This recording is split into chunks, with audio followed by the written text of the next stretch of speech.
There is a kind of knowledge that cannot be taught in a schoolroom. It does not live in books, though books can point toward it. It does not come from years or experience alone, though both help sharpen it. It lives in the body and the hands, in the quiet attention of a person who has learned to stop talking long enough to listen to what the world is trying to say. Maren Voss had that kind of knowledge at 13 years old. She did not ask for it. She did not earn it through any great effort or special study.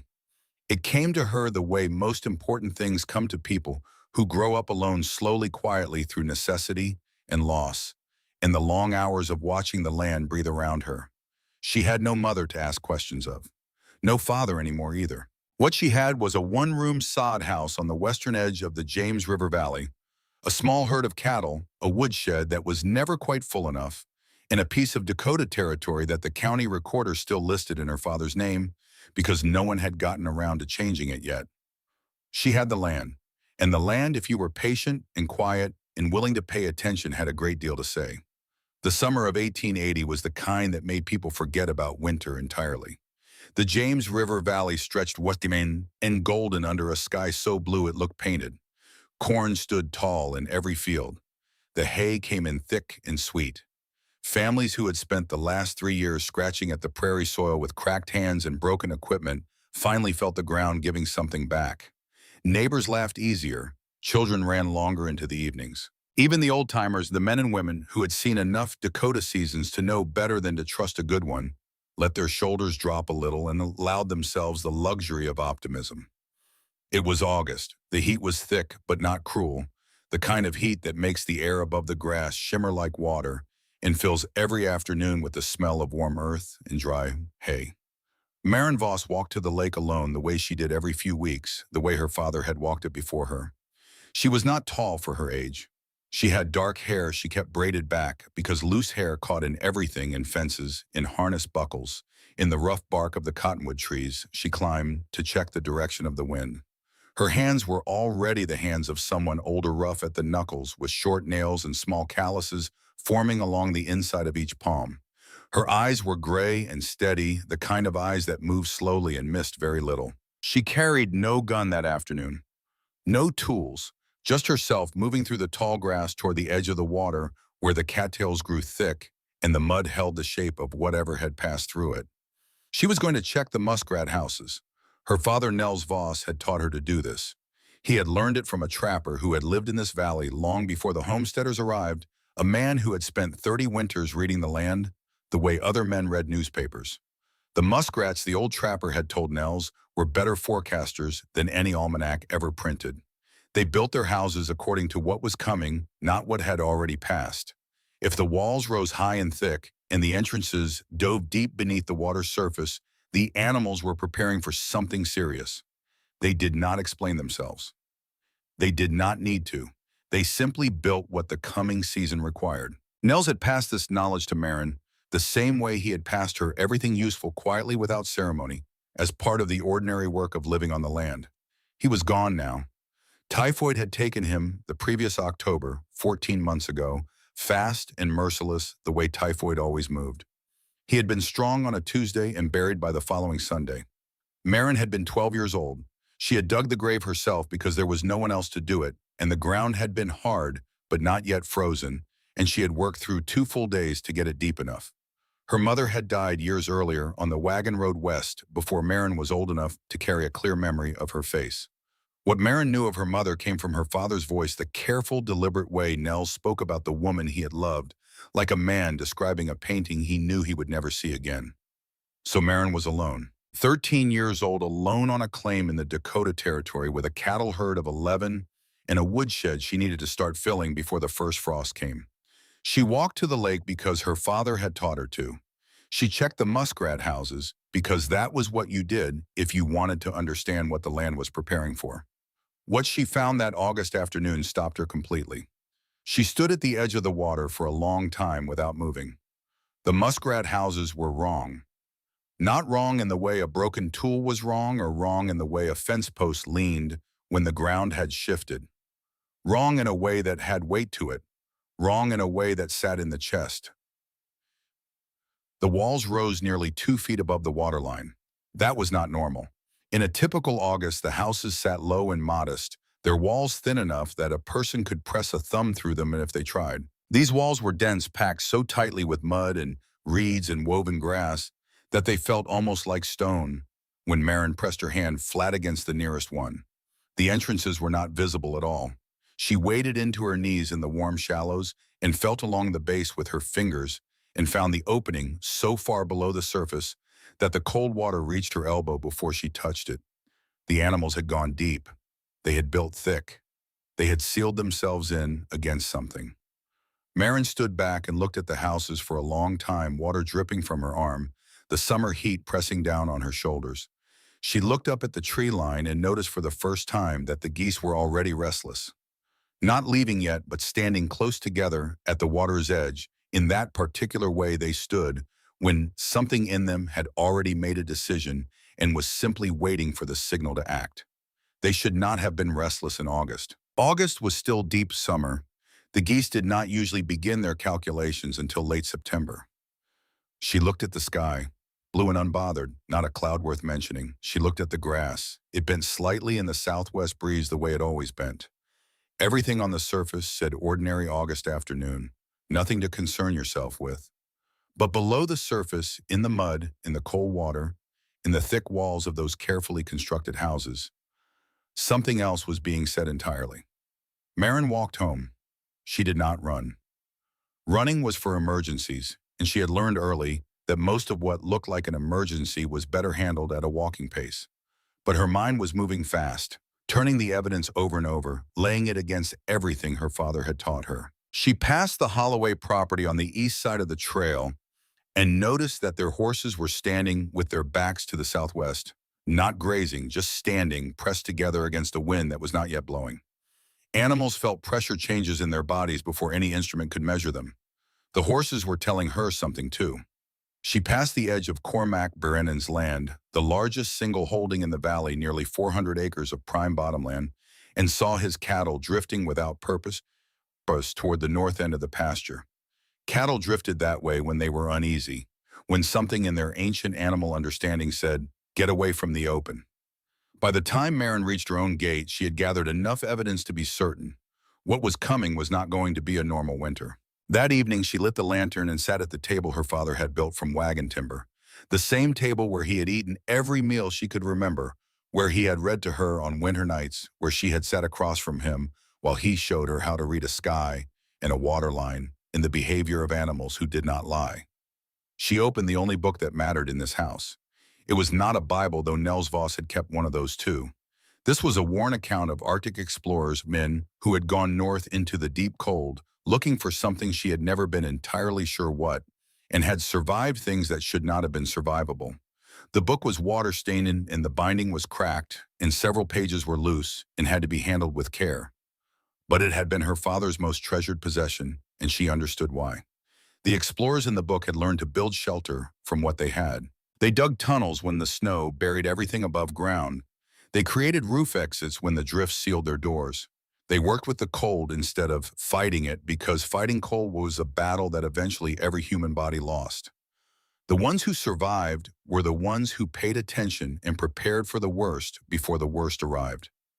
Marin read for 2 hours. When the lantern burned low, she trimmed the wick and read for 2 more.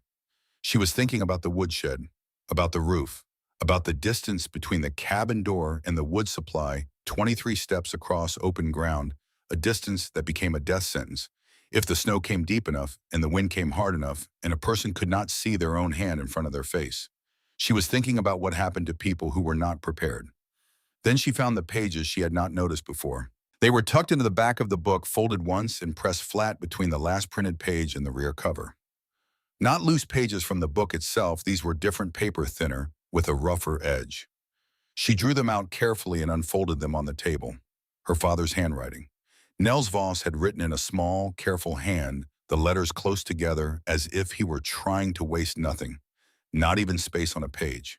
There were dates and observations and numbers, wind measurements, cattle weights, snowfall depths, the ordinary record-keeping of a man who was trying to understand the place he had chosen to live. And then near the bottom of the second page, a paragraph that made Marin sit very still. Winter of 1873. Muskrat houses on the North Lake built higher than I had ever seen. Walls thicker than my fist. Entrances deep below the surface. I noted it and did nothing. Told myself I was imagining things, that one summer's observation meant little, that experienced men around me were not worried, and I had no right to be. The winter that came was the worst in my memory. Lost 14 head of cattle in 6 days. The Peterson family, 2 miles north, lost their youngest boy to cold. I should have prepared differently. I should have listened to what I saw. If you are reading this and you see what I saw, do not make the same mistake I made. Do not let the silence of other people convince you that your own eyes are lying. Marin read it twice. Then she set the pages down very carefully on the table, the way you set down something fragile, and she looked at the lantern flame for a long time. Her father had seen this before. He had seen the same signs in the same lake 7 years ago, and he had done nothing, and people had suffered for it. He had written this note and hidden it in the back of his book, like a message in a bottle, like a man who understood he might not be there when the knowledge was needed, but wanted to make sure the knowledge survived him anyway. He had been writing to her. He had not known he was writing to her. Marin had been 6 years old in 1873, too young for this kind of instruction, but he had been writing to whoever in this house found themselves standing at the edge of that lake, holding the same evidence in their hands, trying to decide whether their eyes could be trusted. He had been writing to her, and he was telling her not to make his mistake. Marin folded the pages and put them in the pocket closest to her chest. She did not sleep well that night, but when the pale gray light of early morning came through the single window above the basin, she was already dressed and she was already thinking about Wood. She decided to warn the valley first, because that was the right thing to do. And Marin Voss had been raised to do the right thing even when it was difficult. Her father had not been a complicated man in that regard. He believed in the obligation of knowledge. If you knew something that could help someone, you told them. The rest was up to them. She went to Cormac Brennan first. This was not entirely a logical choice. There were closer neighbors, kinder neighbors, neighbors who were more likely to receive a 13-year-old girl's warning with something other than contempt. But Cormac Brennan was the most powerful man in the James River Valley, and Marin understood even at 13 that power worked like water. It found its own level, and it moved things downstream. If Cormac Brennan believed her, the valley would prepare. If he dismissed her, the valley would follow his example. She walked the 1.5 miles to the Brennan property on a cool September morning, the grass already starting to turn at the tips, the air carrying that first faint metallic edge that came before the cold. She wore her father's old coat, which was too large for her and hung past her hips, and she carried herself the way Nels had taught her, straight back, head level, eyeing forward, like a person who had a right to take up space in the world. Cormac Brennan was splitting wood in the yard when she arrived. He was a large man, broad across the shoulders, with a face that had been weathered by Dakota wind into something that resembled a geographical feature more than a human expression. He had lived in this valley for 7 years, had survived 7 winters, and wore that survival the way other men wore medals, as proof of something, as evidence of a quality that set him apart. He had a wife, Edith, who was rarely seen outside the house. He had 2 hired hands who did what he told them without discussion. He had opinions about everything and voiced them without invitation, and the valley listened because he had land and cattle and the kind of confidence that other people often mistook for wisdom. He stopped splitting when he saw Marin coming through his gate.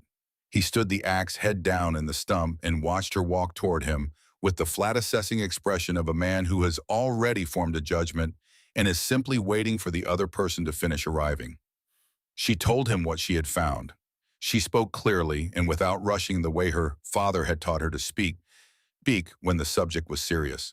She described the muskrat houses, the wall thickness, the entrance depth, the height above the waterline. She described the geese, the horses, the restlessness of his own cattle that she had observed from the road. She told him about the explorer's book, about the methods they had used to survive storms that buried everything above ground. She told him about the roof hatch and the tunnel she was planning to build between her cabin and her woodshed. She did not tell him about her father's note. That was hers. Cormac Brennan listened. She gave him credit for that. He did not interrupt her, did not wave her off mid-sentence. He listened with his arms crossed and his eyes steady and his expression entirely unreadable. When she finished, he was quiet for a moment. Then he picked up his axe. Snow comes every year, he said. Every single year since the first man set foot on this valley. We know what to do. We've always known what to do. Marin stood her ground. The muskrat houses were never this high before. I've checked them every year since my father taught me. This is different. Brennan split a log with a single stroke. The two halves fell away clean. Your father, he said without looking up, was a decent man, but he's been gone a year and you've been running that claim alone, and I expect that puts a certain kind of fear in a person. He set another log on the stump. Fear makes things look bigger than they are. It makes a girl see disaster in a muskrat house. I'm not afraid, Marin said. I'm paying attention. He looked at her then, and there was something in his expression that she could not quite read, not cruelty, but something older and more difficult than cruelty. Something that had to do with the way the world had arranged itself and the particular discomfort of being asked to rearrange it. Go home, he said. Fill your woodshed. That's sound advice for any winter. But don't go telling the valley that disaster is coming on the word of a muskrat. You'll do more harm than good.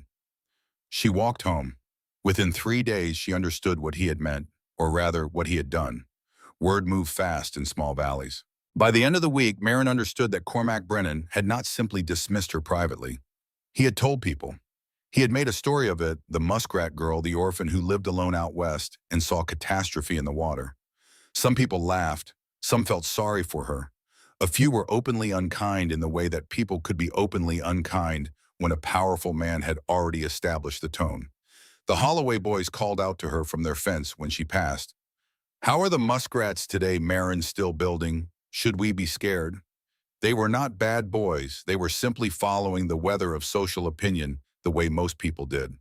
An older woman at the general store in town touched Marin's arm with genuine concern and said, You've had a hard year, sweetheart. It's only natural that worry finds you. The implication always was the same grief had made her see things. The loss of her father had unsettled her mind. She was not lying. She was simply disturbed, which was almost more dismissive than being called a liar, because a liar at least had agency. A disturbed girl was just a problem to be managed. Marin stopped telling people, not because she believed she was wrong, because she understood with a clarity that felt much older than 13, that she had limited time and limited energy in spending either on convincing people who had already chosen not to be convinced was a form of waste she could not afford. She had 8 weeks, maybe 9, before the first serious snow. She had a half-broken axe, a small amount of salvaged lumber, 11 head of cattle, and a woodshed that was currently about a third full. She had her father's book. She had his note in her pocket. She had the knowledge in her hands and eyes, and the memory of everything he had taught her. She would have to be enough. The first thing she built was the roof hatch. She chose the southeast corner of the cabin roof away from the prevailing wind, in a spot where the sod was thickest and the beams below were sound. She cut through, carefully saving every piece she removed, working with the deliberateness of someone who understood that mistakes out here were expensive and time was not unlimited. She framed the opening with the best lengths of wagon lumber. She had pieces her father had kept in a careful stack behind the woodshed, saved from a wagon that had broken an axle 2 winters before. She fitted a door from those same boards plain flat on one side and left rough on the other so the sod could grip it, hinged with strips of old harness leather that she softened with tallow before she worked them. When the door was done, she climbed inside, stood at the base of the ladder, and pushed it open from below. It opened. She pushed it closed, tested the leather hinges again and again, pressing up and pulling down, checking the way the door seated in its frame. It was not perfect, but it was sound. It would hold against weight pressing down from above. It would open even if 2 feet of snow sat on top of it. She had a way out if the storms came high enough to seal the main door. Then she put her hand on the frame to steady herself before climbing back down, and she felt something that stopped her breath. She pressed her palm flat against the side beam and looked closely at the wood in the thin afternoon light coming through the open hatch above her. The marks were unmistakable. Chisel marks, narrow and precise, the kind made by the small finishing chisel her father had kept wrapped in oilcloth at the bottom of his tool chest. She had used that chisel herself 100 times. She knew the width of its blade, the particular angle her father held it, at the slight forward bias in each stroke, that was as individual as a signature. These marks were not hers. She looked at the other beam, the one on the opposite side of the frame. Same marks, her father's marks. He had started this. He had framed this opening cut. This space begun the construction of exactly the thing she was now completing, and then stopped. She did not know why he had stopped. She would never know.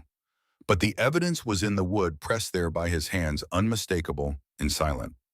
She stood in the half-built hatch for a long time.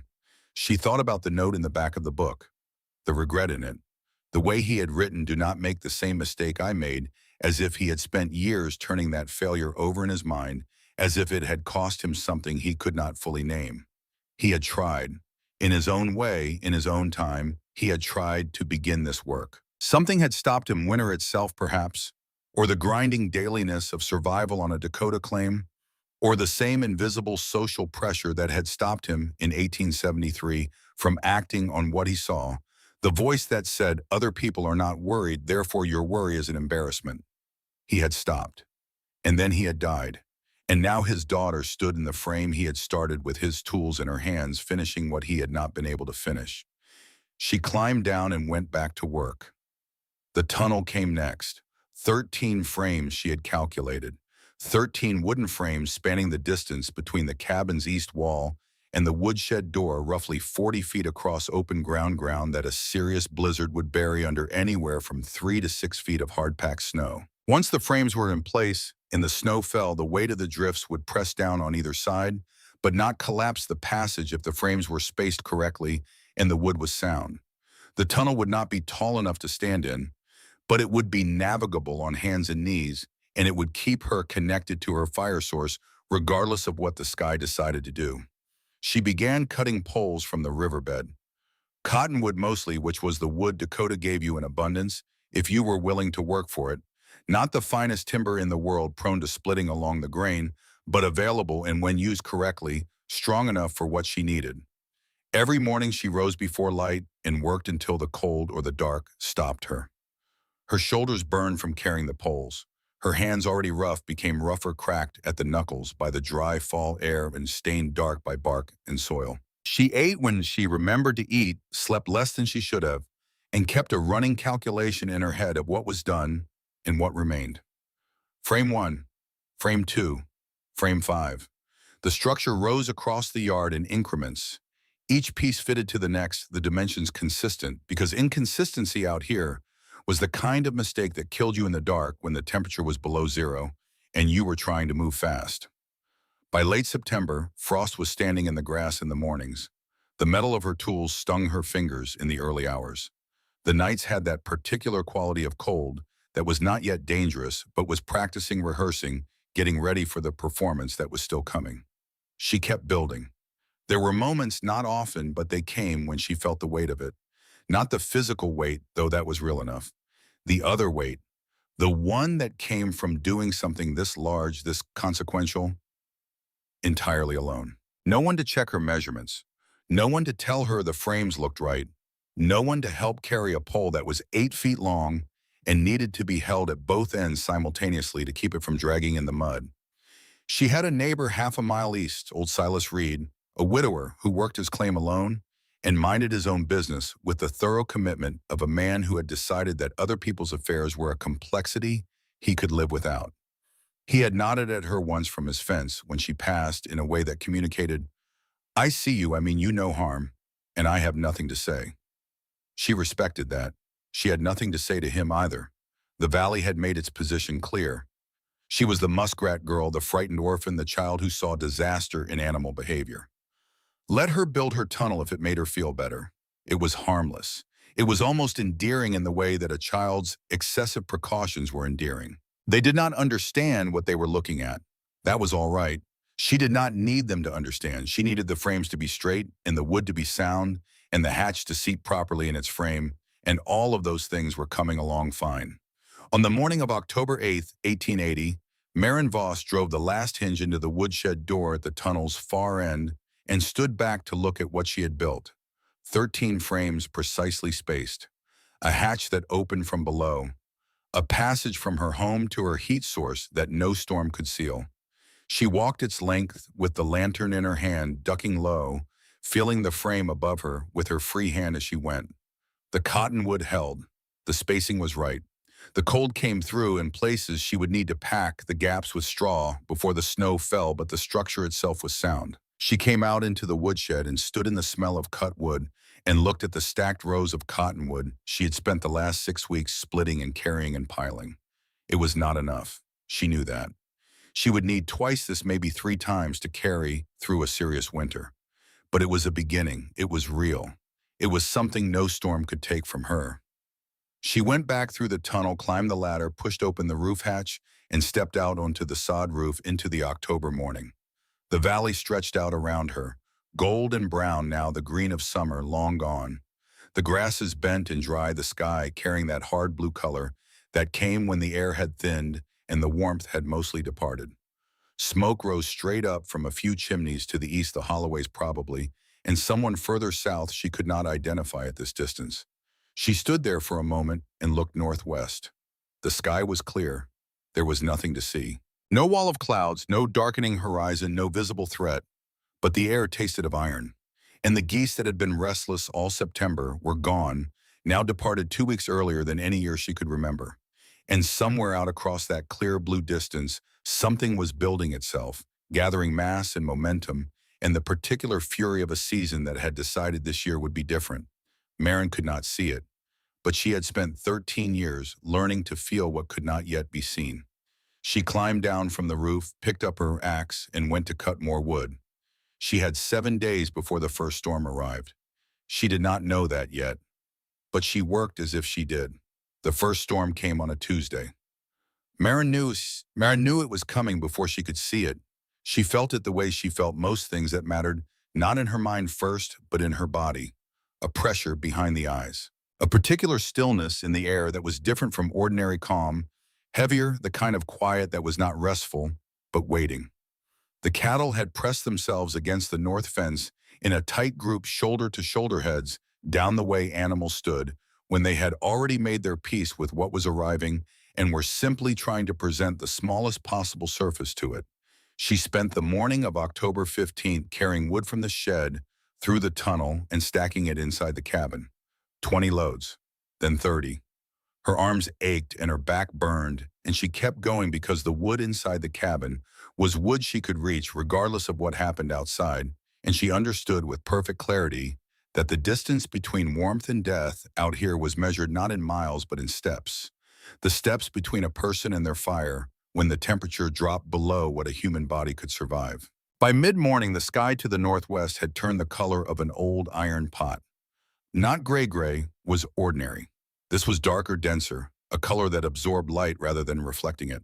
The horizon itself seemed to lean forward as if the sky were something solid pressing down toward the earth. She made one last check of the hatch, one last walk through the tunnel, one last look at the woodshed latch. Then she went inside and bolted the door. The storm hit like a wall, not gradually, not with warning, beyond those small animal signals she had already read. It simply arrived all at once, the wind and the snow and the sound together, as if the sky had been holding its breath and finally released everything at once. The cabin walls shuddered.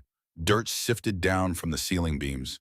The single window went white in seconds, and then the white became a moving thing, a violent horizontal motion that had no relationship to anything peaceful the word snow had ever meant before. Maren sat at the table with the lantern burning and her father's book open in front of her and listened to the world coming apart outside.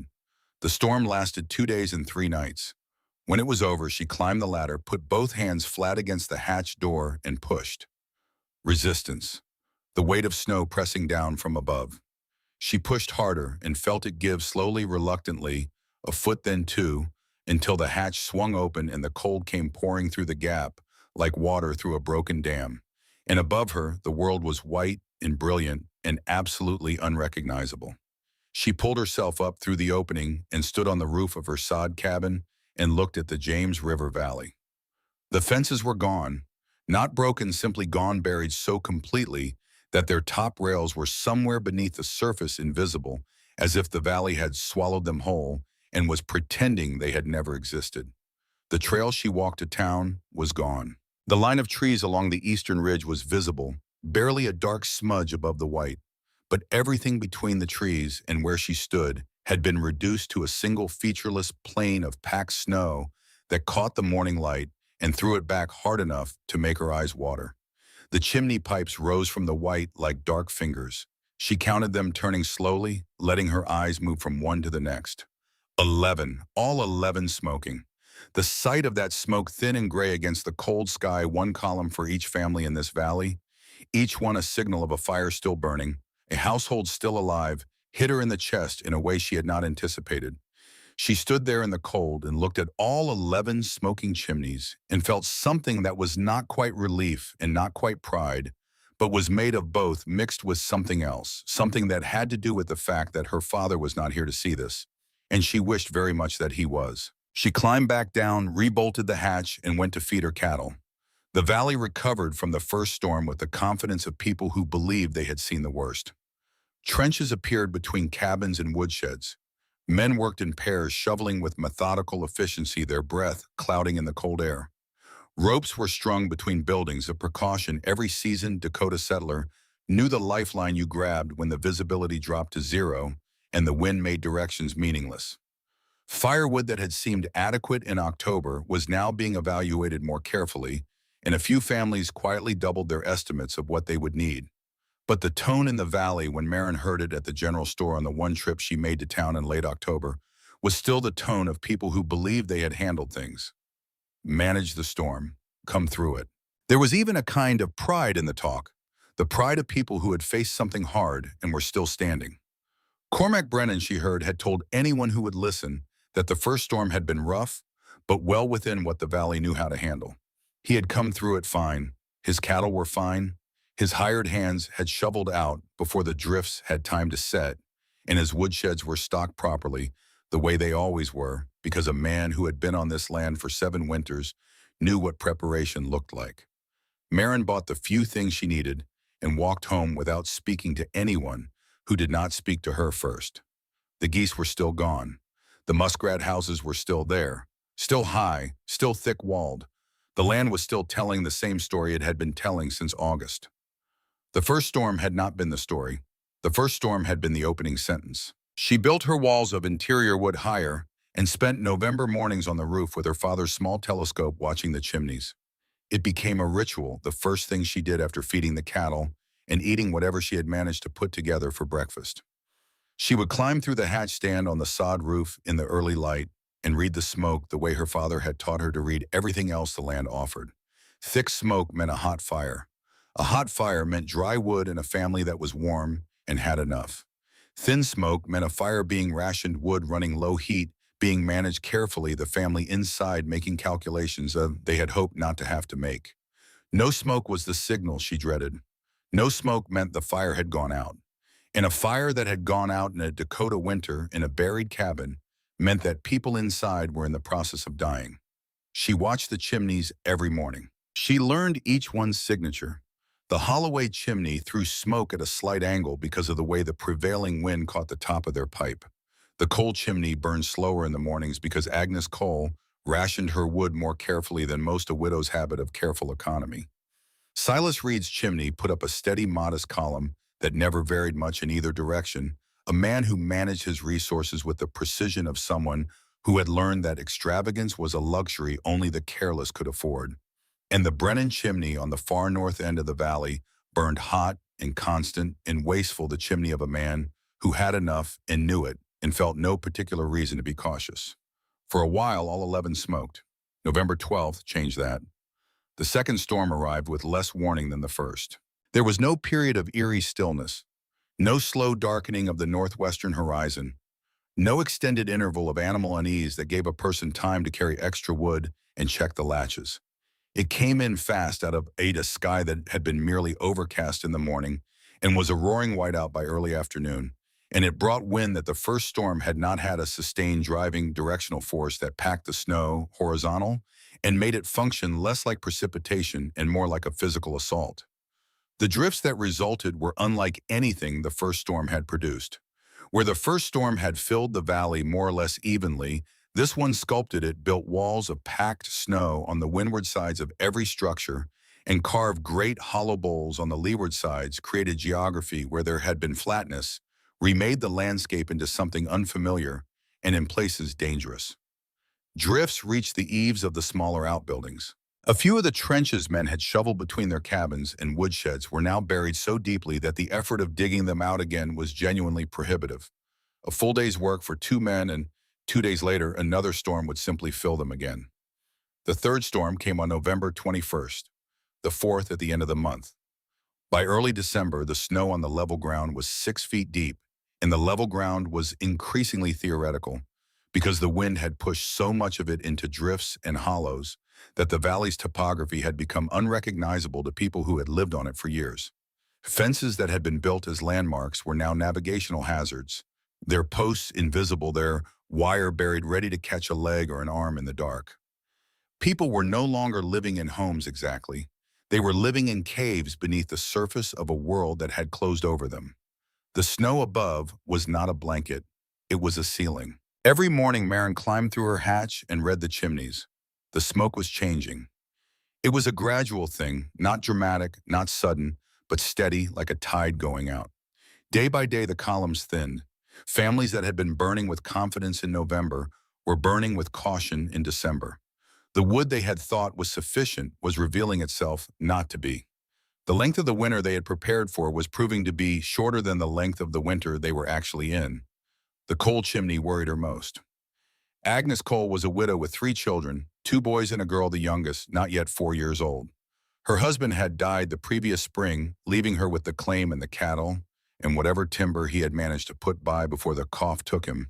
It had not been enough timber. Maren had suspected this in October when she had stopped at the coal property to suggest carefully, without the word disaster, which she had learned by now, to keep out of her conversations that it might be worth cutting more before the first snow.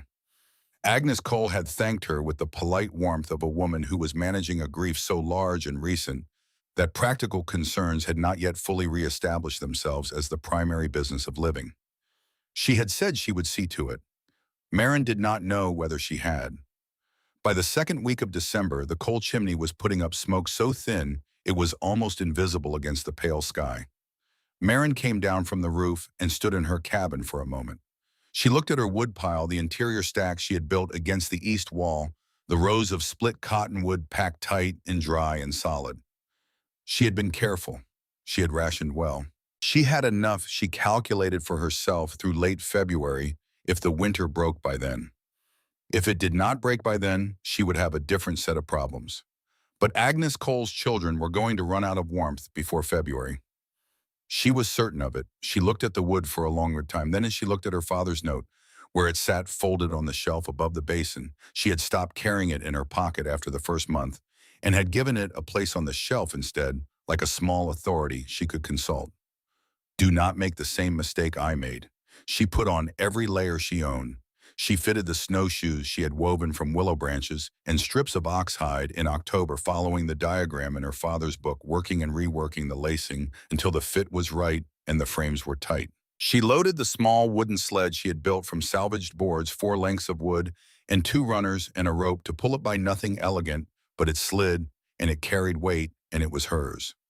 She packed 6 pieces of cottonwood on the sled, tied them down with the rope, added the lantern because the winter days were short and she could not always predict how long a trip would take. She opened the woodshed door. The cold hit her face like a slap from an open hand, immediate, total, the kind of cold that found every gap in your clothing within the first 30 seconds and began its patient work. She pulled the door shut behind her, took a breath of air so cold it hurt to draw in, and stepped out onto the snow surface. Her snowshoes held. The surface was crusted hard from the last storm, firm enough to bear her weight, and she moved across it with the wide-legged shuffle her father had shown her for snowshoe travel, not graceful but efficient, covering ground without breaking through into the deep, unconsolidated snow below. The valley was silent. That was the thing she was never quite prepared for, no matter how many mornings she had climbed out of the hatch into the white world. The silence.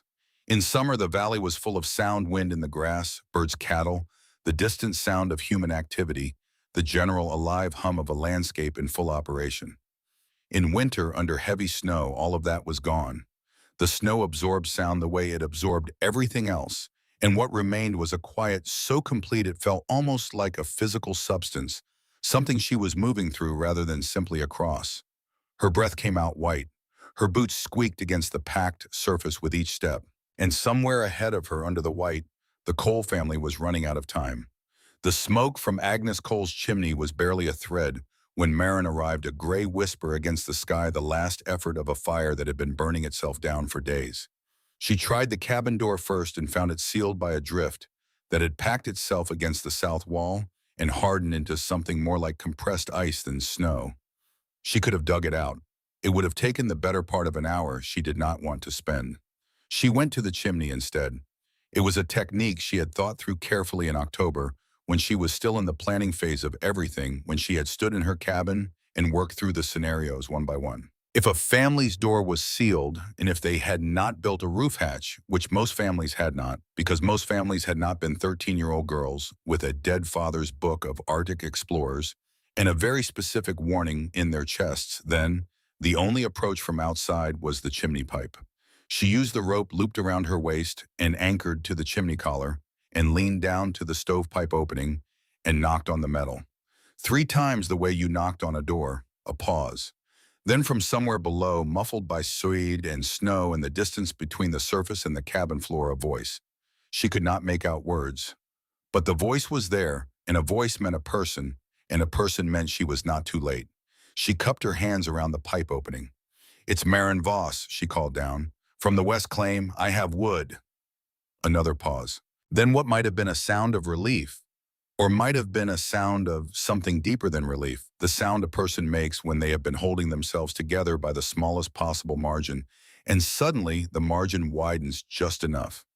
She untied the first piece of cottonwood from the sled and lowered it down the rope, slowly feeling the weight shift as hands received it somewhere below. Then the second piece, the third. The rope trembled with each one, and she felt each tremble in her palms, and each one meant the same thing: someone down there was still strong enough to hold on. She lowered all 6 pieces. Then she tied 2 more, the extra ones she had packed at the last moment, not sure why now. Understanding why, and lowered those 2. When she pulled the rope back up, it came light and empty, and from below the chimney pipe came the sound she had been listening for, the sound of a fire beginning. The particular small, crackling, barely audible through the metal and the snow, and the 6 feet of earth of wood, catching of heat, starting its work again. She stood up and let out a long breath. The cold tried to take it from her immediately, the warmth she had expended in getting here and doing this work. She felt it in her legs, which had begun that deep ache that meant the muscles were working harder than they wanted to. She felt it in her hands, where the cold had found its way through her gloves and was pressing on the joints. She had 4 more stops to make today. She pulled the sled rope over her shoulder and started moving. The visits accumulated across the following days into a routine that was also a kind of discipline. The way any serious physical work becomes discipline, not something you decided to do each morning, but something that simply happened because you had established it as the structure around which the rest of your life organized itself. She woke before light. She fed the cattle, who were surviving in their tight grouped way, sharing warmth, consuming the hay she had managed to put by. She ate whatever she had: dried beans, cornmeal, the last of a cured slab of pork she had been rationing since November. She climbed through the hatch and read the chimneys. Then she loaded the sled and went to wherever the smoke was thinnest. The Holloway family needed wood twice in December, and each time their gratitude was genuine and wordless, in the way that gratitude becomes when it is connected to survival rather than mere comfort. Old Father Holloway pressed her hand between both of his when she had finished the second delivery, and she felt a shake in his grip, not weakness, but emotion. The particular emotion of a proud man who has had to accept help and is finding the experience more complex than he expected. Silas Reed received her visit with characteristic minimalism. He met her at the chimney. He had figured out on his own how to work the rope system, which she respected, and when she had lowered the wood, he sent back down the rope a small cloth bundle. She opened it on the snow. 1/2 pound of salt pork in a folded piece of paper that said in large, careful letters, "Thank you. This will not be forgotten." She put the note in her coat pocket beside her father's. She went to Agnes Cole 3 times in December. Each time the youngest child's color was a little better than the last visit, And by the third visit, the girl was sitting up and watching Marin from across the room with the solemn, focused attention of a small child who has recently been frightened and has decided that paying attention is the best way to make sure it does not happen again. Marin understood this impulse completely. Agnes Cole said on the third visit, "You should not have to do this. You are 13 years old." "The age doesn't change what needs doing," Marin said. Agnes looked at her for a long moment. Then she said, "Your father would have been proud." Marin did not answer that. She finished stacking the wood she had brought inside and pulled her gloves back on and prepared to leave. At the door she paused and turned back and said, "If you could build a hatch on your roof before the next storm, I would not need to come at the chimney. Your oldest boy could do it. I'll tell you how." She told her how. She gave her the measurements and the method and the materials list and said she would bring the leather for the hinges on her next trip. Agnes Cole wrote everything down in the back of her own Bible in the margins beside the genealogy pages, where her family's births and deaths were already recorded as if the construction instructions were part of the same text. By the time Marin reached home that evening, her legs were shaking. The cold had worked its way through her layers over the course of the day's travel and settled into her bones with the patient determination of something that intended to stay. She climbed through the hatch, came down the ladder, and stood in the warmth of her own cabin. The wood pile. She made herself count it. This was not something she wanted to do. There was a particular kind of dread in counting what remained, because the number would be real once she had counted it, and real numbers had weight. But she was Nels Voss's daughter, and Nels Voss had believed in knowing where you stood, regardless of how comfortable or uncomfortable that knowledge was. She counted. 10 days. She had fuel for herself for 10 days. She stood in the warmth of her cabin and looked at the number. 9 families still in the valley who needed help. 9 chimneys she monitored every morning. 9 households containing somewhere between 2 and 6 people each. And most of them had enough wood to last another few weeks if they rationed, but a few of them did not, and the ones who did not were generally the ones with the most children or the least able-bodied adults, which was the way these things always worked out. 10 days of fuel for herself. She sat down on the floor of the cabin, her back against the warmth of the stove, and let herself be tired for exactly the amount of time she could afford to be tired, which was not very long. The lantern was burning low. She turned it down to save the oil.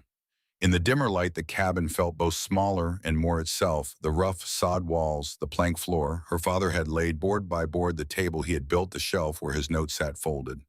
The book on the table opened to a page about men who had survived by building downward instead of upward, by understanding that in extreme cold, the earth itself was an ally. She had 10 days. She thought about the 9 families. She thought about the 3 children in the coal cabin. She thought about old Holloway with his shaking hands and his genuine wordless gratitude, about Silas Reed's careful note about Agnes Cole, writing construction instructions in the margins of her Bible. She thought about her father at the lake in 1873, seeing the muskrat houses and doing nothing. Do not make the same mistake I made. She stood up. She would ration harder. She would make the wood stretch to 12 days, maybe 14. She would cut more when the weather allowed. There were still standing cottonwoods along the river bend she had not touched, and the snow surface was firm enough to travel, and her axe was still good. She would find a way. That was what you did when the numbers were bad. You did not accept the numbers as final. You went back to work and you made different numbers. She refilled the sled rope by feel in the dark, counting pieces by touch, and set them by the woodshed door for the morning. 3 mornings after that calculation, she climbed through the hatch at first light and turned northwest the way she always turned northwest last, because she had learned to save the most difficult reading for when she was most awake. The Brennan chimney was cold. No smoke, no thread, no whisper, no barely visible column, nothing. A dark iron pipe rising from the white empty as an abandoned well. She stared at it for a long moment in the early gray light. Cormac Brennan had more wood than anyone in the valley.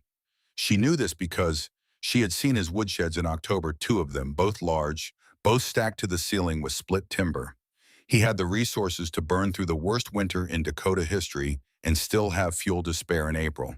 There was no version of events in which his fire should have gone out from cold exposure, which meant something had happened inside that house. She did not know what. She could not know from here from the roof of her own cabin, a mile and a half away across the buried valley. She only knew the chimney was cold, and a cold chimney meant a cold house, and Cormac Brennan and his wife Edith were in that house. She stood on the roof in the early light and felt the shape of the choice. Cormac Brennan had dismissed her in September. He had made a story of her warning, had spread it through the valley with the casual cruelty of a powerful man who had decided the simplest way to handle an inconvenience was to make it ridiculous. He had known she was almost certain he had known, had gone to the lake and seen what she saw, and still chosen silence, and he had let the valley go into this winter unprepared because his pride was worth more to him than their safety. She did not owe him anything. By any reasonable accounting, he owed her. And yet, the chimney was cold. She climbed down from the roof. She went inside and looked at her woodpile already revised down from its December count, already reduced by the deliveries she had made in the weeks since that terrible reckoning on the cabin floor. She thought about Edith Brennan, whom she had barely spoken to, who was a quiet woman who stayed mostly inside and let her husband conduct all business with the outside world. Edith Brennan had made no choice about any of this. She had not gone to the lake or seen the muskrat houses or made any decision about who to believe and who to dismiss. Marin counted her wood one more time. She picked up the sled rope.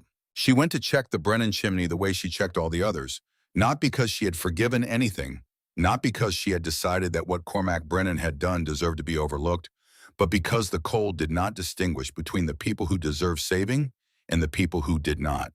And she had not gotten into this work in order to make those kinds of distinctions. Her father had not made them either. She pulled the sled across the crusted snow toward the north end of the valley, and the cold settled around her with its old familiar weight. And above her, the morning sky was pale and clear, and somewhere out to the northwest, still invisible, still gathering, the largest storm of the winter was making its final preparations. She did not know that yet, but the air tasted of iron, and the silence had that particular quality of held breath, and she had been reading this land long enough to know that when it went this quiet, it was not finished. It was only resting. The Brennan chimney was not cold from lack of wood. Marin understood this the moment she reached the property and saw the woodsheds, both doors shut tight, both structures intact, no sign of collapse or damage from the December storms. Whatever had silenced that chimney had nothing to do with fuel running out. She went to the main cabin door, first found it sealed by a drift on the south side that had hardened to the consistency of packed river sand. She worked at it for 20 minutes with her hands and the small folding tool she carried on the sled, chipping at the ice-crusted surface until she had cleared enough to get a grip on the doorframe. The door opened 6 inches and stopped, blocked from the inside by something she could not see. She went to the chimney. She knocked 3 times on the stovepipe collar, the way she always knocked, and waited. Silence for longer than she liked. Then from below, muffled, slow, the voice of someone who had been very cold for longer than was good for them, Cormac Brennan's voice. She would not have recognized it if she had not been expecting it. It had lost whatever quality made it Cormac Brennan's voice. It was just a voice. Just a person reduced to the fundamental fact of still being alive. She called down the pipe, "It's Marin Voss. I'm trying to send wood down. Have someone ready at the stove." She did not wait for acknowledgement. She untied the cottonwood from the sled and began lowering pieces one at a time, feeling the rope go heavy and then light as hands received each piece in the dark below. She sent down 8 pieces. Then she sat back on her heels in the snow and listened. The sound of a fire starting traveled up the chimney pipe faintly, the small preliminary crackling, the shift in the air above the opening as heat began to build below. She pressed her palm over the pipe mouth and felt the first faint warmth. She loaded the remaining wood from her sled, there was not much of it, and tied it to the door frame where it could be reached when the drift was cleared from the inside. Then she stood up and looked at the Brennan property for a long moment. She had enough wood at home for 8 days now. She had just given away a day's worth. She turned and pulled the empty sled back across the valley toward her own cabin, and the sky to the northwest was clear and pale and offered nothing. But the iron taste in the air had grown stronger, and somewhere in the deep distance beyond what eyes could reach, the temperature was dropping in ways that had nothing to do with ordinary January cold.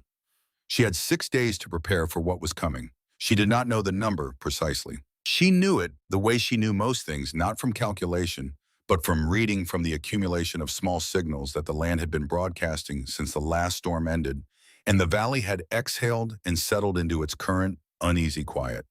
The muskrat houses were still there under the snow, still saying what they had always said. The quality of the cold had changed, not deeper yet, but different in character, acquiring a density it had not had in December, a weight that pressed on the sinuses and made breathing feel like work. She spent the first 2 days cutting. The cottonwoods along the river bend that she had been saving, working her way along the bank with the axe in the early morning hours when the cold was worse but the light was first coming and she could see her cuts clearly. She dragged the logs back on the sled, split them in the yard, carried the split wood through the tunnel in loads that left her shoulders aching by midday. On the third day, she packed every gap in the tunnel frames with twisted straw, working methodically from the woodshed end back toward the cabin, pressing the straw tight into the spaces where the cold came through. It would not stop the cold entirely. Nothing stopped Dakota cold entirely. But it would slow, it would buy degrees of warmth that could make the difference between a fire that held and a fire that failed. On the fourth day, she checked the hatch mechanism 7 times. Opened it from below, closed it from above, opened it from above, closed it from below. She greased the leather hinges with the last of the tallow she had been saving, working it deep into the fibers until the leather moved without resistance in any temperature. On the 5th day, she brought her cattle inside. This was not something she had planned. The barn, a small structure attached to the east wall of the cabin, was built for 4 animals. Not 11 and 11 cattle in a confined space in winter was a management problem she had hoped to avoid. But the weather had made the decision for her. The cattle were telling her with their bodies what they always told her: this was coming.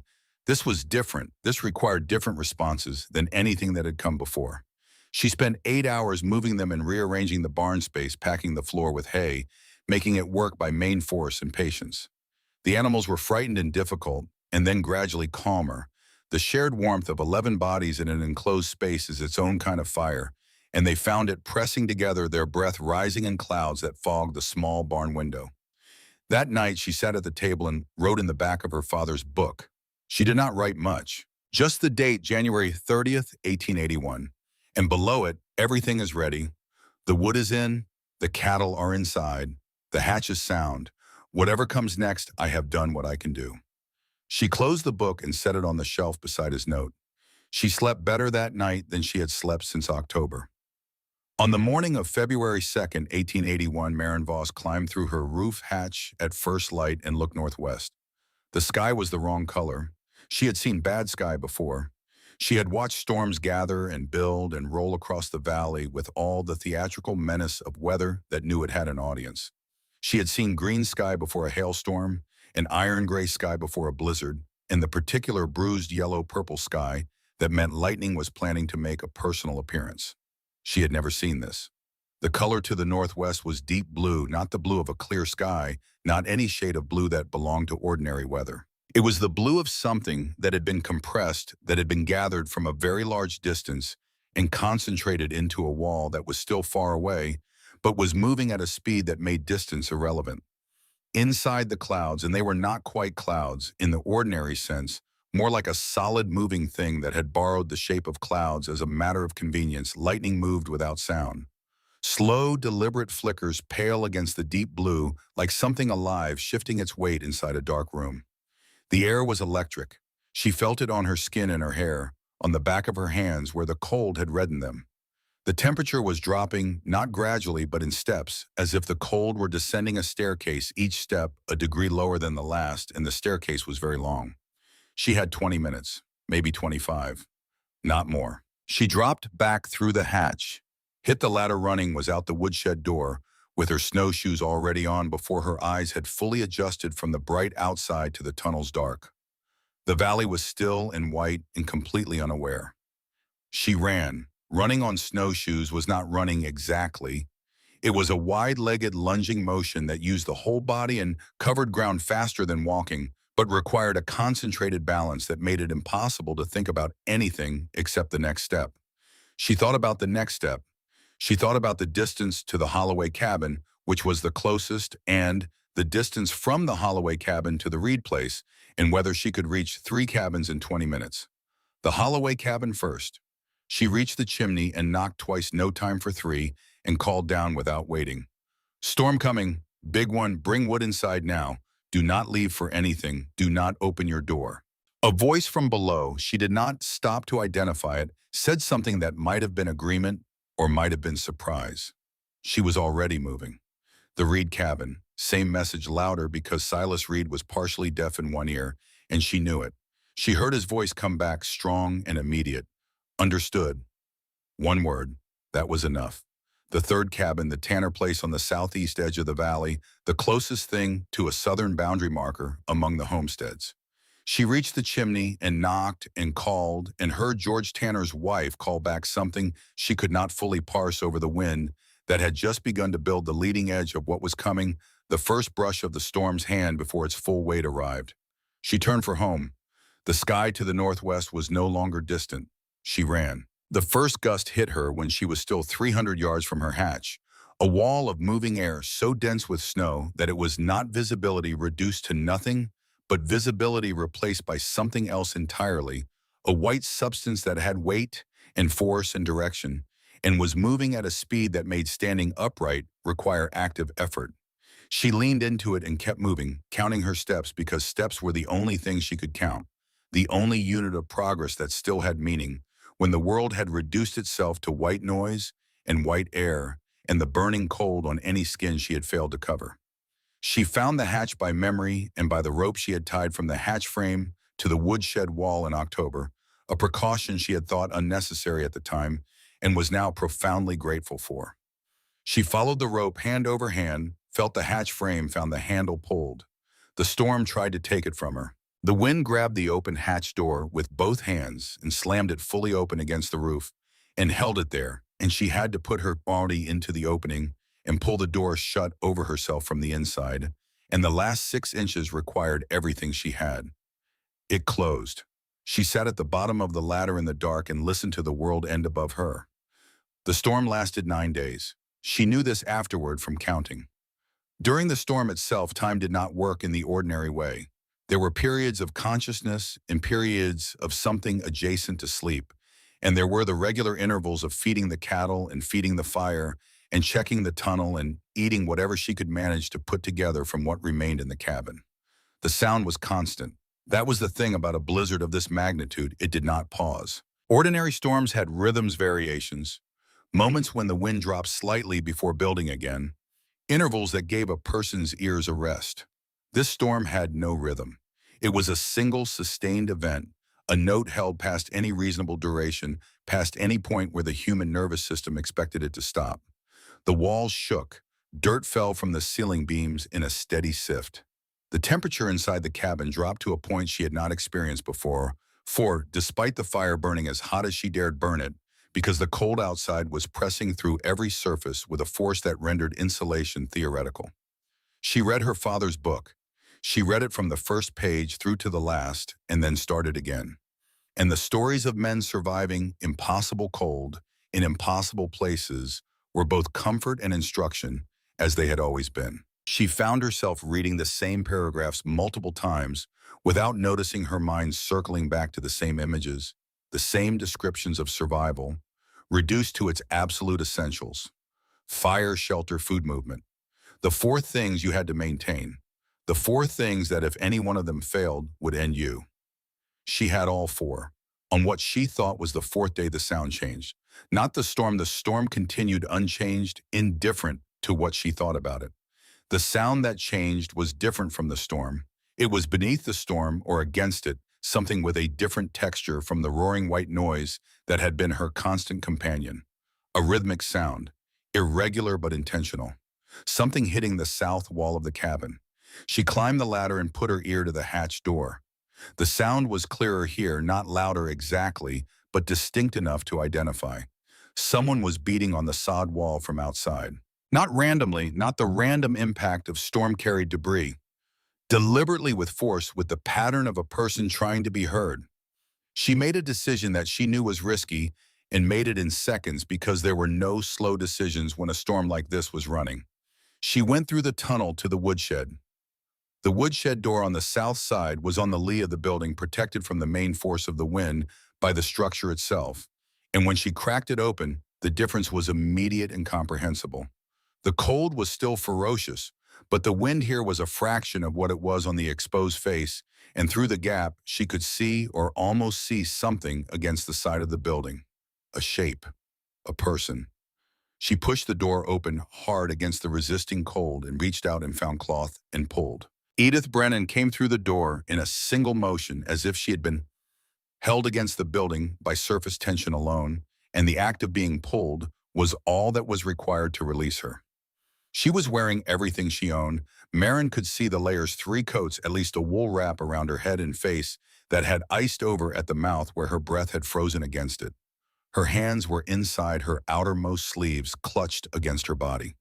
Around her waist, a rope thick and stiff with ice disappeared through the gap in the door and ran back into the white. Marin pulled the door shut. She got Edith to the space beside the stove in the cabin, sat her down, began working at the frozen wrap around her face with fingers that were already clumsy from the trip through the tunnel in the cold. The ice came away in pieces. Edith's face beneath it was gray-white at the cheekbones and the tip of her nose, but her eyes were open and tracking, which meant the frost had not gone deep yet, which meant there was time. Marin put Edith's hands still inside their sleeves against the side of the stove and kept her own hands over them, holding the warmth and letting it work slowly. Not too fast. She had read about this, the pain of returning circulation, the danger of warming extremities too quickly. Slow and steady, the warmth moving back in like water, filling a vessel from the bottom. Edith made no sound for a long time, just sat with her eyes closed and her hands against the stove, and her breath coming in the controlled way of someone concentrating very hard on a single physical task. Then she said, "Cormac is burning the table." Marin had already moved to the woodpile. She loaded 8 pieces on the sled she had dragged through the tunnel. Then she stopped and thought for the space of 3 breaths and loaded 4 more. Then she thought again and added 2 bundles of the twisted hay she used for fire starting, because hay caught fast and gave an immediate boost of heat that would matter if the Brennan stove had gone cold. 12 pieces, 2 hay bundles. She looked at what remained in her pile. She did not count it. Not this time. She gave Edith food, dried corn softened in water, the last of the salt pork, a cup of hot water, with a little cornmeal stirred in which was not tea but was warm and was something. She watched color return to Edith's face, watched the gray-white recede from the cheekbones, watched the hands begin to move with more intention. When Edith reached for the cup and held it herself, Marin started talking. She explained the rope system, how to lower wood down the chimney pipe, the knot to use, how much weight the rope would hold. She kept it brief because brief was what the situation allowed, and because Edith was clearly a capable woman who needed information, not lengthy instruction. Edith listened with complete attention, the way people listened when the information was directly connected to continued existence. When Marin finished, Edith was quiet for a moment. She looked at the stove. Then she looked at Marin, a long, clear look that had nothing in it of the social distance that had always existed between the Brennan household and the rest of the valley. Whatever that distance had been made of the storm had dissolved it. She said, "You should know something." Marin waited. "The night after you came to our door in September." Edith said, her voice still rough from the cold. "Cormac went out alone. He didn't tell me where he was going. He came back after dark, and he didn't say much, just that he'd been to check some things." She paused. "I found mud on his boots the next morning. Lake mud, the kind with the reed pieces in it." Marin sat very still. "He saw what you saw," Edith said. "I know he did because I saw his face when he came in, and Cormac Brennan has never been a man whose face lied, even when his mouth did. He saw it, and he came home, and he never said a word about it. Not to me, not to anyone." Her hands tightened around the cup. "I don't know why I'm telling you this." "I do," Marin said quietly. Edith looked at her. "You're telling me because he knew," Marin said, "and because you've been carrying that all winter." Edith was quiet for a long moment. Outside, the storm roared against the walls with its enormous, indifferent voice. Then she said, "He's not a bad man. He's a proud man. There's a difference, though. It doesn't always feel like one." Marin thought about her father at the lake in 1873, about the note in the back of the book, about the particular kind of regret that a person carried when they knew they had seen something true and chosen to look away from it. No, she said.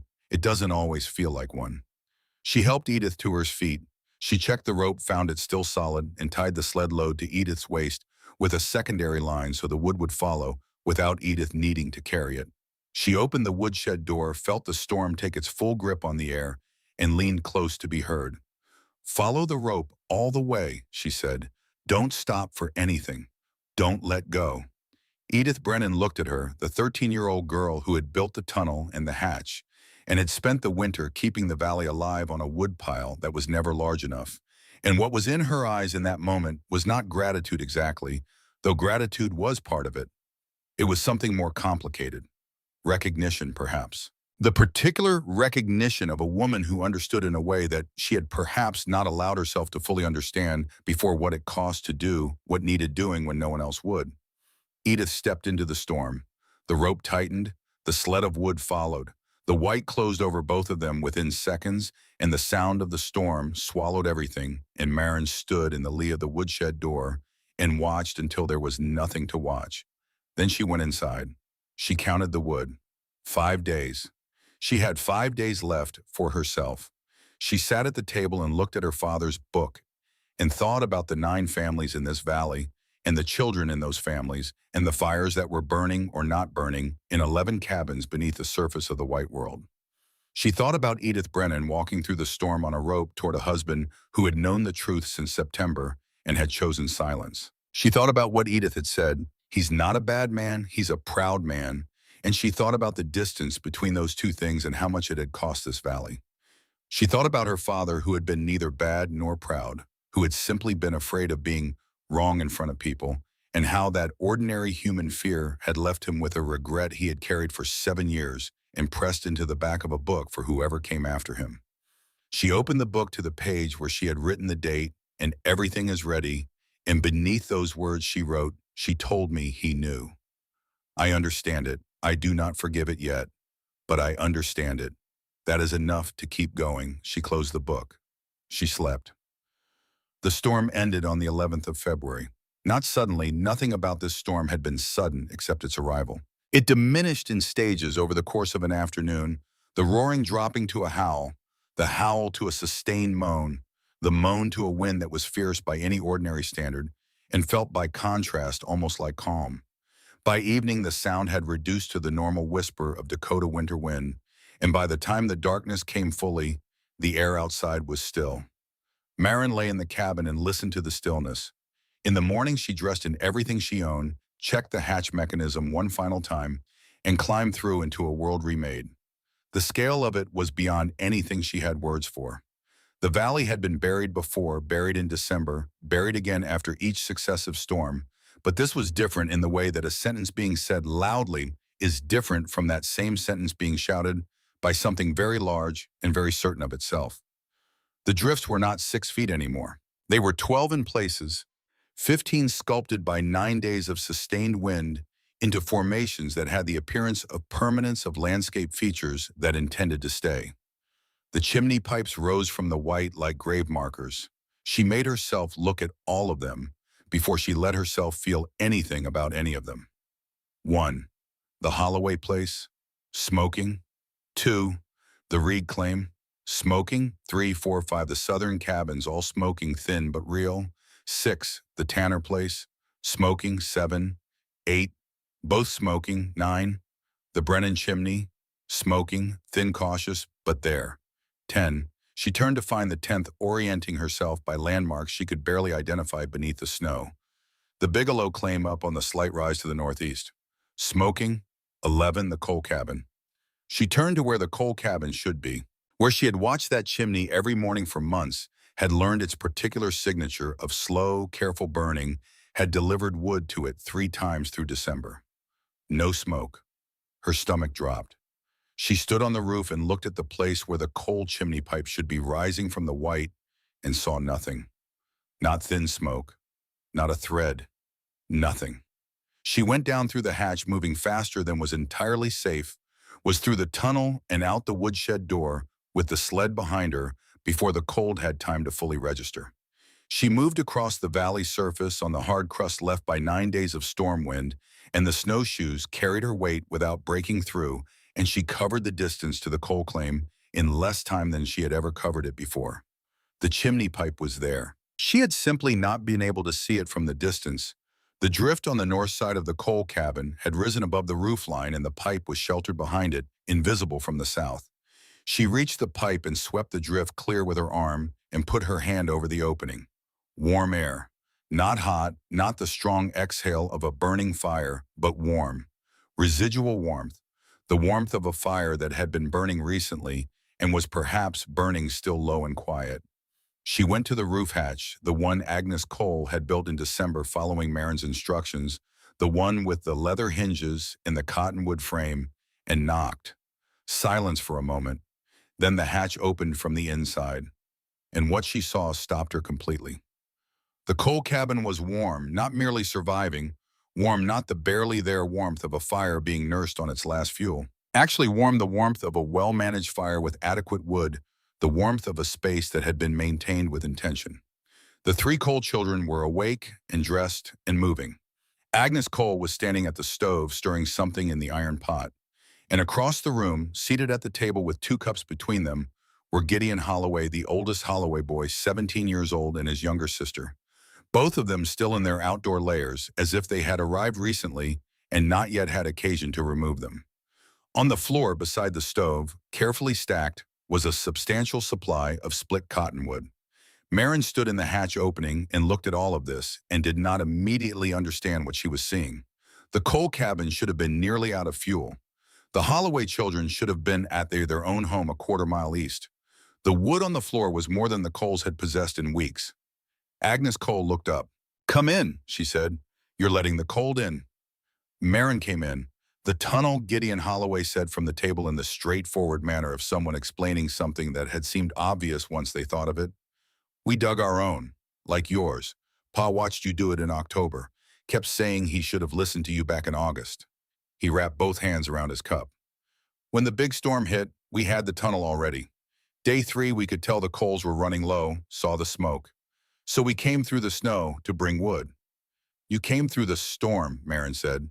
"Drifts were bad, but they weren't moving," the Holloway girl said.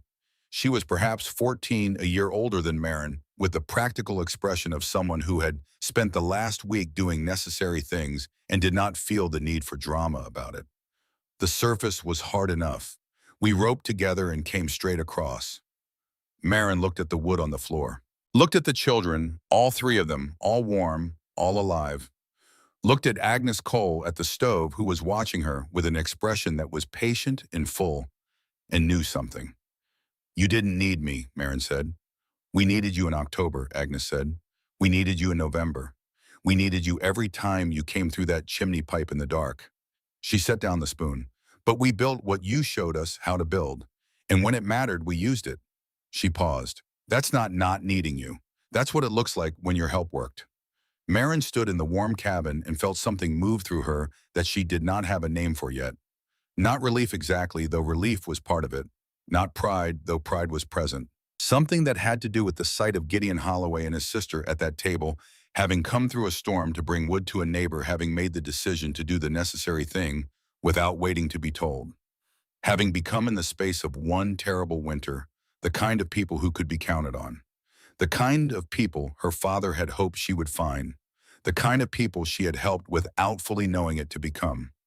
She climbed back out through the hatch into the cold morning air. Around her, the valley lay white and still and enormous under the pale February sky.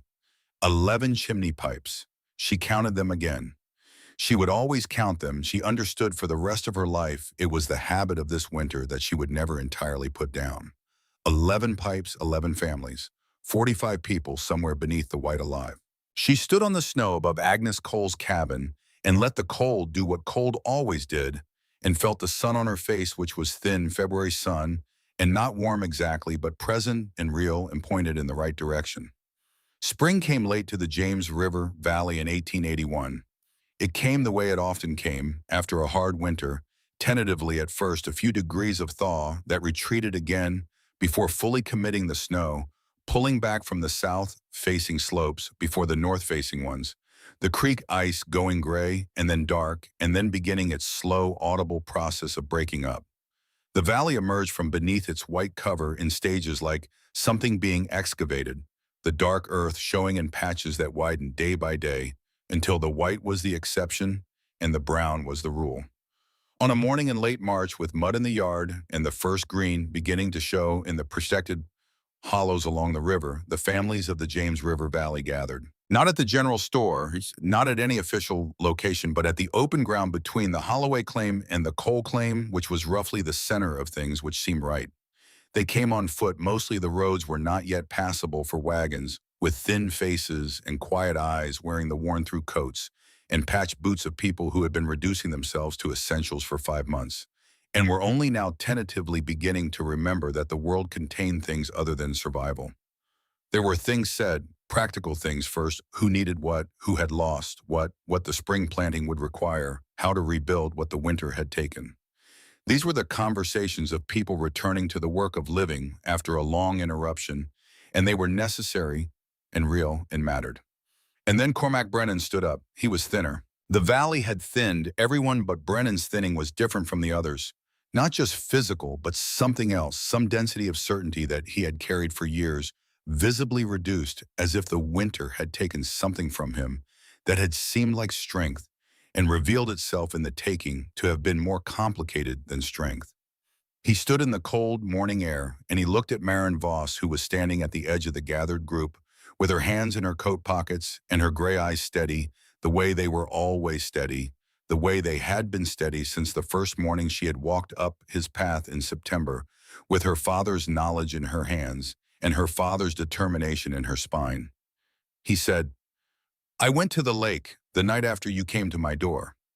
His voice was flat and deliberate, the voice of a man making himself say something he had rehearsed and was saying anyway, which was the hardest kind of saying. "I saw what you said I'd see. I saw it, and I went home, and I told myself it was coincidence that you were a child, that I'd been on this land for 7 years and knew better." He stopped. The gathered families were very quiet. "I didn't know better. I was wrong. You were right." He looked at the ground briefly, then back at her. "We all owe you more than I know how to say." Around him, voices. Not all of them. Not everyone was the kind of person who could say these things in public, and that was all right. But enough. Enough voices to make it real, to make it the official story of this valley, rather than the private knowledge of the people who had lived it. Maren said nothing, not from coldness, not from the satisfaction of being publicly vindicated, though she would have been less than human if that satisfaction had been entirely absent. She said nothing because there was nothing to say that was equal to what had happened. Nothing that would fit inside the ordinary container of words without losing something essential. She looked at the valley, the mud and the snow and the emerging brown earth and the 11 chimneys still standing, still intact, still capable of carrying smoke when the time came. She looked at Agnes Cole holding her youngest child on her hip, the little girl who had been barely breathing in December, now watching the world with the alert, serious eyes of a person who has survived something and knows it. She looked at Gideon Holloway standing with his family, having grown visibly, undeniably into something larger than he had been in August. She looked at the people of the James River Valley and understood that she would live among them for the rest of her life and that the winter had changed. What that meant had changed the specific content of what it was to be a neighbor and a member of a community, had changed it in the permanent way that only genuine hardship can change things. She had not chosen to be the person this winter required. She had simply been the person who was there with the right knowledge and the right father and the right book and the particular kind of stubbornness that refused to stop moving even when moving was all she had left.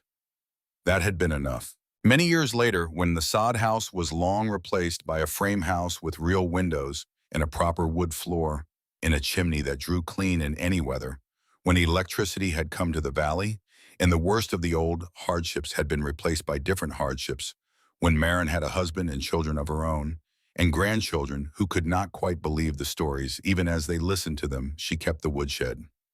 Not the original one exactly. It had been rebuilt twice, the cottonwood frames replaced with better lumber. The roof raised, the door rehung on proper iron hinges. But it stood in the same place at the end of the same path, and inside it still smelled of split wood and cold air, in the particular combination of those two things that Maren associated with every important decision she had ever made. Her grandchildren asked her sometimes why she kept the old shed when the new one closer to the house was more convenient in every practical way. She told them because I need to remember what it felt like to stand in there in the dark and count what was left and decide to keep going anyway. She did not tell them everything. Some things required the living to understand.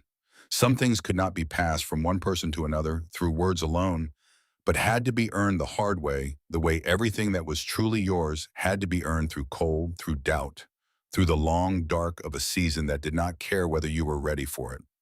But she told them enough. She told them about the muskrat houses and the way her father had read the water. She told them about the book of Arctic explorers and the 14 frames in the hatch that opened from below. She told them about the mornings on the roof counting smoke and the nights when the numbers were wrong, and she had stood in the dark and looked at what remained and made her choice. She told them about Edith Brennan coming through the storm on a rope. She told them about Gideon Holloway and his sister arriving at the coal cabin with wood on their backs, having built their own tunnel, having become without anyone appointing them or instructing them the kind of people who came through storms to help their neighbors. And she told them what she had understood, standing on the snow above that cabin in the cold February morning, counting 11 chimneys against a pale sky, that the point of doing the right thing was never to be recognized for it and never to do it alone forever. The point was to do it long enough and consistently enough that the people around you learned what it looked like, learned the shape and the weight and the cost of it, and began, in their own time, in their own way, to do it too. That was how a valley survived. That was how anything survived. Not one person carrying everything alone in the dark with a lantern and a sled and a shrinking woodpile, but one person first. One person willing to go first, willing to be wrong in public and right in private and keep going either way. One person who learned the language of the land and spoke it even when no one listened, and built the hatch and dug the tunnel and walked out into the cold, because the cold did not ask for volunteers and the work did not wait for consensus. And then if that person kept going long enough, something shifted. Something in the valley, in the people, in the slow turning of the moral world toward what it already knew but had not yet admitted. The chimneys kept smoking. The fires kept burning. And the girl who had lit the first one and the second and the third, who had carried that responsibility across the longest winter the valley had ever known, alone, afraid and moving, sat in her old woodshed on winter evenings long after the danger had passed and felt the cold she had survived like a quiet companion and was glad she had not turned away from it.